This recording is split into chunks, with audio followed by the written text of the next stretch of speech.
What is happening, fishers? So this evening, what we're going to do for you is build you our non-net trace. It's a trace we're going to use to target ragged-toothed sharks, hopefully this weekend some bronzies. Anyway, guys, I'm just going to run you through what we call a full metal jacket and show you the ins and outs, how we build it, and why we build it in a certain way we do build it. So key ingredients, hook. So we're going to fold this little hook box here. We're going to use a 12-0 for illustration purposes tonight. Can use up to a 14-0 for bigger sharks or down to a 10-0. Inline circle, inline heavy circle.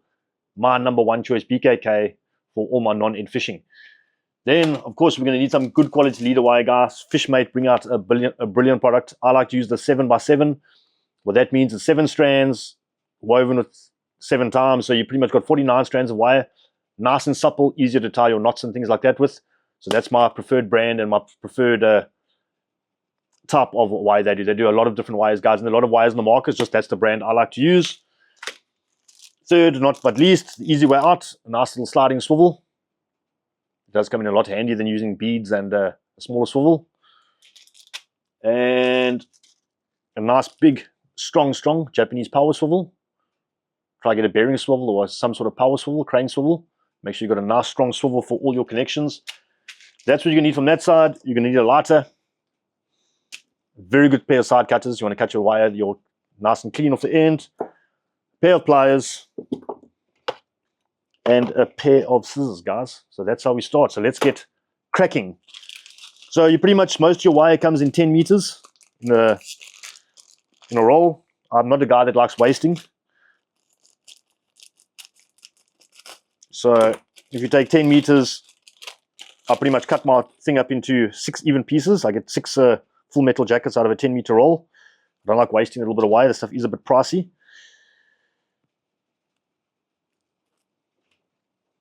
So what I do is to start, just take the tape quickly, 1.66 meters. You don't have to do this, guys, but I'm just like it is money, so we don't like throwing it away. 1.66. What I'll do is I'll take and have a snip there. And what I'll do is I'll follow along and cut 6 equal pieces, like pretty equal, out of the rest of my trace. But we're just going to use the one piece for this evening. It's going to give you a nice 1.66. You get between 1.4 and 1.5 full metal jacket out, which is quite adequate for your non-eds out there. So first things first, we're going to start.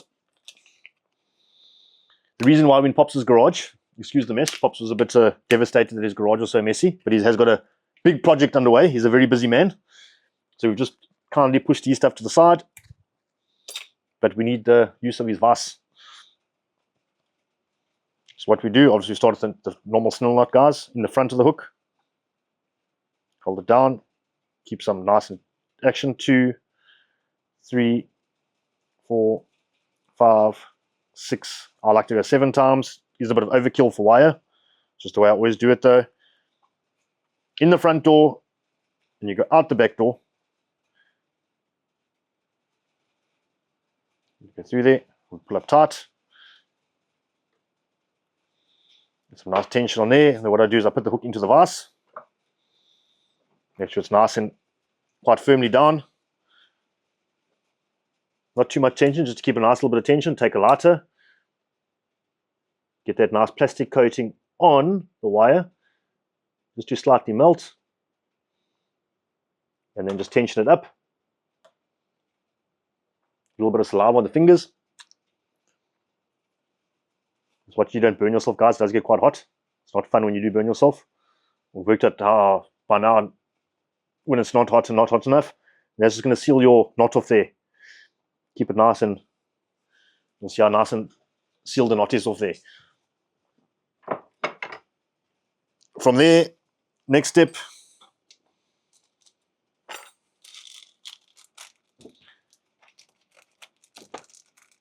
Little sliding swivel. These swivels make life easy. It's a nice little T-swivel, guys. The other option is to use the swivel bead method. But this is the way we're going to go this evening. If it plays a part, sometimes you do battle to get them to go through a bit. Just got to turn the swivel inside till you get it to work its way through. Beautiful, and they're just going to go through. I'll slide that all the way to the bottom, get it out the way. Next on the agenda, nice strong power swivel. Number 1, I like to use number 1 for this. And the trick on what this do is, so what I look for pops is a little jar, and I find a nice little pop rivet. Steal a pop rivet. You take the pop rivet and see if that one's going to be too thick. We'll put it this way. Pop rivet into the vise. Now, into the vise, we really clamp down hard. To make sure we don't pull that pop rivet out. And then what I do is take the rivet, place it on this. I've got some tension to work with. And then what now I do is I'm just use a double figure of 8 to attach the leader wire to the swivel. I'm going to go through the swivel. You're going to use a little bit of wire here, but you need to keep it quite long, or you're going to battle to get your hook going, your knot going. That's over. I actually need a little bit more length. I'll go once, twice over, keeping the loops nice in line next to each other. Pop it through, in the back door, out the front door.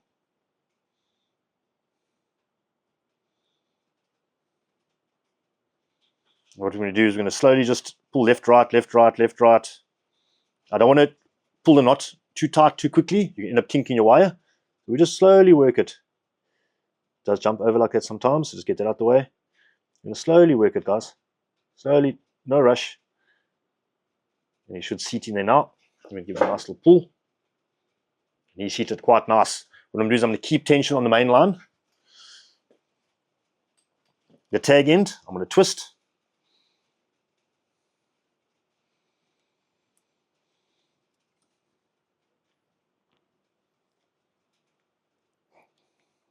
A couple of times around. I'm going to take my lighter again. Wants to play the part. Heat up both pieces of twisted line together. I do get this one quite hot until it almost turns black. You see the plastic's melting. I can smell it. Take my tag in and I'll pull it away, and I'll hold him there for a while. Let him seal. Spit again. I'll just cool that plastic down quickly so it can set. And the reason I'm doing that, when you're making your knot, you get a little bit of a kink in the main part of the wire. So wrapping it around like it just helps alleviate that kink. You've got a nice straight trace. You don't have to worry about that. Nothing worse than a trace with a kink in it. Take my side cutters, cut it off nice and close as I can. Out the way.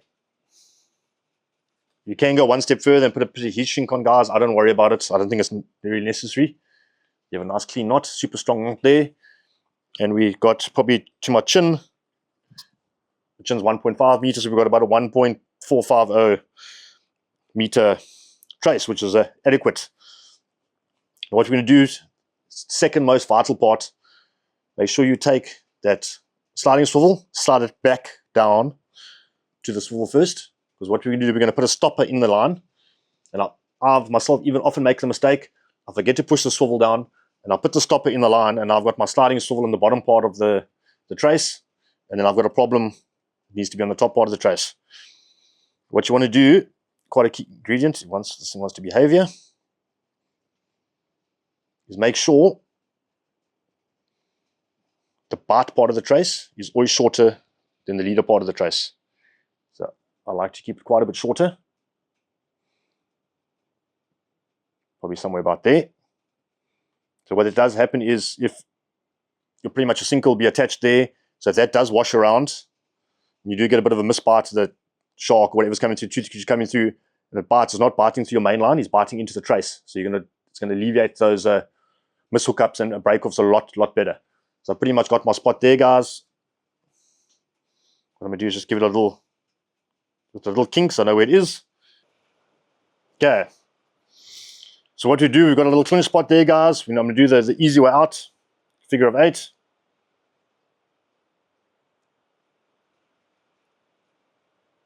To the top.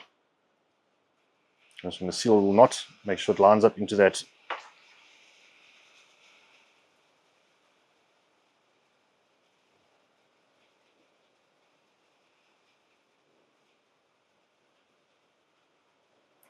We'll figure of 8, we're going to seal it off there.